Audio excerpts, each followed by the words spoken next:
जो हमार समय तो हम आ जाए जो। अच्छा ये बताई केकरा से ना गलती होला? हाँ हमारे सोला चला जा।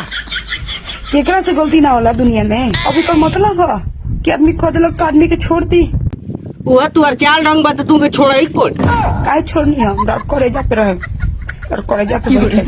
अरे तू हमार करेजा पर हमार सीना पर कबड्डी खेल बकरी गलती काहे करती यारू? अब गलती ना हुई रहो आ जाई। ये बताओ 2-4 मिला रोज हमसे मिले आवता ना कौन वही बीच में कौन जरूर भोज पदले गलती से पात देनी है तो गलती से पात दिलू तो तन धीरे से पात दिले रह तू। हम कोशिश करनी है धीरे से छोड़े के, कस के छूट गए फट फट फट फट भाई रे बाप रे। हाँ तो गलती से पात दिलू तो यार छाती ना पीटो चलो हटो। बता जो लग रे दादा वह तू चालू हम ना पा दे ले हमार भात खा। अरे हमार बता रहा जब जब पाता तन हो जाता लफड़ा।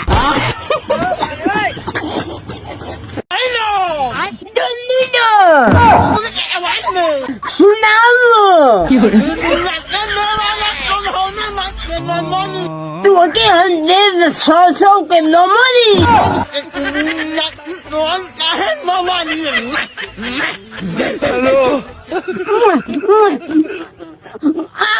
का कहती है सुनो का कल दाढ़ी सब कर लेना ठीक है?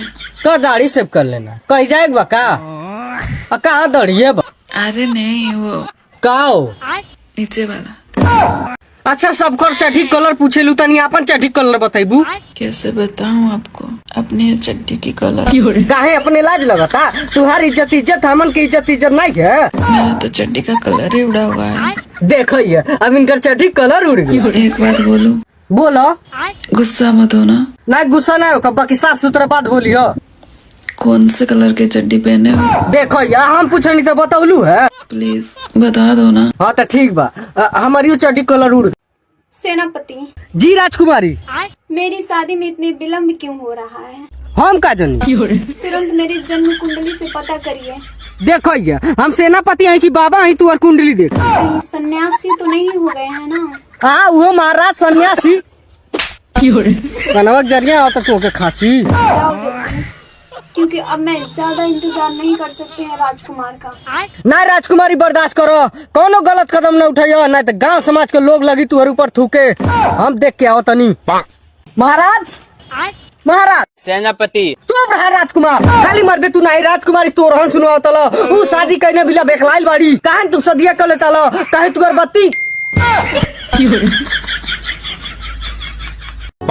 रुकल हमार सोना हमार बात सुन के जइया। हाँ बोलो हमार नंबर लेबा तू ना? नहीं हमके नहीं चाहिए नंबर।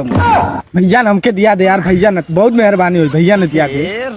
अच्छा ठीक बा केरा भैया दिया दो नंबर भाई बहुत गरीब है बेचारा कोई नहीं सु कुछ खाई ना दिया दो केरा भैया के दिया दो भैया दे दा हो नंबर।